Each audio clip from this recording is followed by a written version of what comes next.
Hey, before we jump in, if you could just take a quick second to subscribe and turn on that notification bell, that would be amazing.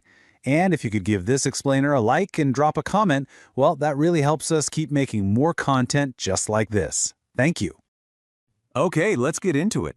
We have all heard the phrase Carpe Diem, right? I mean, it's everywhere. Posters, movies, you name it.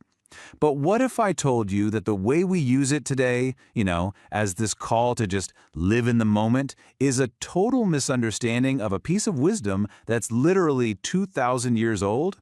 Well, today we're going to unpack the real truth behind seize the day. So let's just start with a huge question. Could Carpe Diem be the most misunderstood piece of advice in all of history? Now that's a pretty bold claim, I know. But think about it. When an idea sticks around for millennia, it's got to be more than just a catchy slogan. We're about to challenge that whole pop culture version and uncover something way, way more powerful. To get to the bottom of that, our first stop has to be the modern myth that's grown up around this phrase. We're going to look at how Carpe Diem got twisted into this slogan for a kind of reckless, thoughtless living that the person who coined it never, ever intended. This is the version we see all over the place, isn't it? It's that whole YOLO philosophy. It's become the perfect excuse for booking that one-way ticket with zero plan, or quitting a stable job just on a whim, or making some impulsive choice for a quick thrill. And sure, the media loves to paint this as freedom. But is it really? It's exciting for sure, but it's also a pretty shallow and, let's be honest, unsustainable take on a really deep philosophical idea. And this is where you can really see the two ideas clash.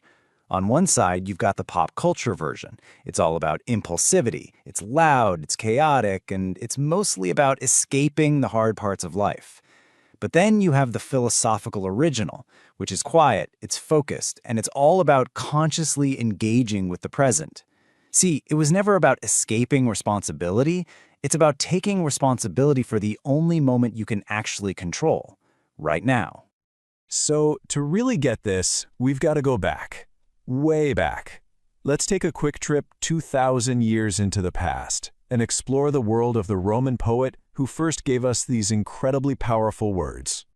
So here are the basics. The phrase comes from an ode by the Roman poet Horace, and the literal translation is actually pluck the day, which is just this beautiful image, right? It's like picking a single, perfectly ripe fruit from a vine just before it withers.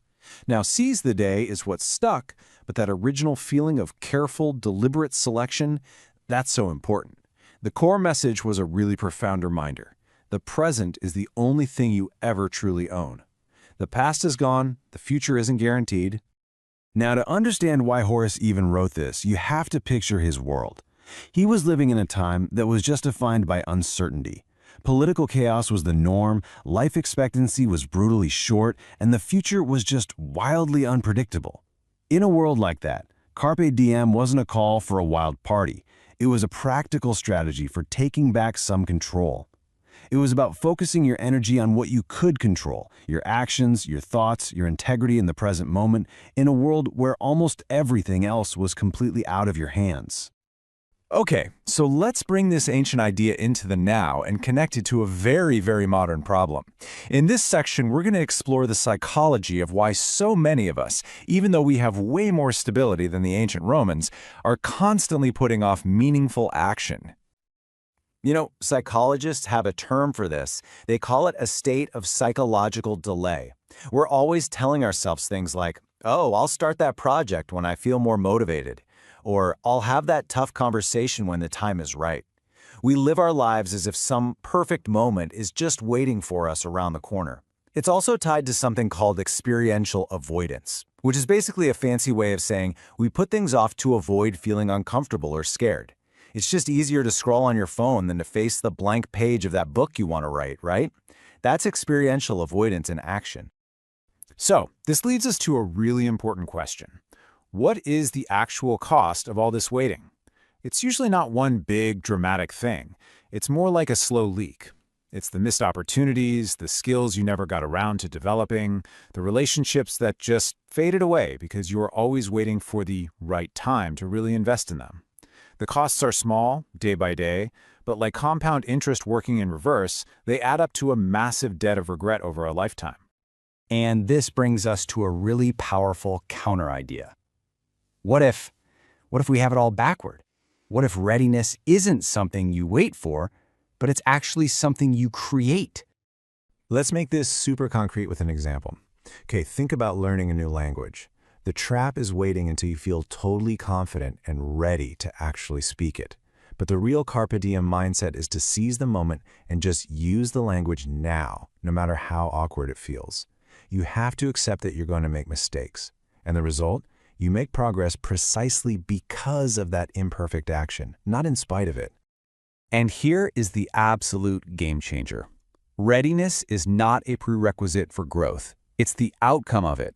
Fluency or confidence or mastery in anything, it doesn't come from just endless preparation. It comes from doing the thing, imperfectly, again and again and again. The courage to start a business doesn't just magically appear before you write the first line of the plan. It's forged while you're writing it. Action is what creates the feeling of being ready. Okay, so let's pull all of these threads together. We've taken apart the myth, we've looked at the psychology, so now let's build a new, much more powerful definition of what it truly means to seize the day. At its absolute deepest level, Carpe Diem is probably best understood as intentional presence. And I want you to notice that word, discipline. This isn't about some spontaneous whim. It's the disciplined, active practice of engaging fully with whatever is right in front of you. It's more than just passive mindfulness. It's about realizing that this moment, right now, is the only arena where you can actually apply effort, build new habits, and create real change. And this is where it gets really, really interesting. Seizing the day might not look like a beach vacation. A lot of the time, it looks like doing the hard stuff. It's having that honest conversation you've been putting off. It's choosing the discipline of working on a long-term goal over the short-term comfort of procrastinating. The real Carpe Diem actually supports your future. It doesn't sabotage it. So if we had to boil it all down, the real philosophy of Carpe Diem is this: simple. Start exactly where you are, not where you wish you were. Act with the resources and the skills you have right now, not the ones you're waiting to get. And most importantly, engage with your life now. Because the future doesn't start tomorrow, it starts with the choice that you make today. So I'll leave you with this question. From now on, how are you going to define Carpe Diem? Are you going to see it as an excuse for impulsivity, a free pass to avoid responsibility? Or will you accept it as Horace meant it, as an invitation to live with clarity, with courage, and with real, profound purpose? Starting right now. The choice, as always, is yours. Thanks for watching. Please don't forget to subscribe, turn on the notification bell, like, and leave a comment to support the channel.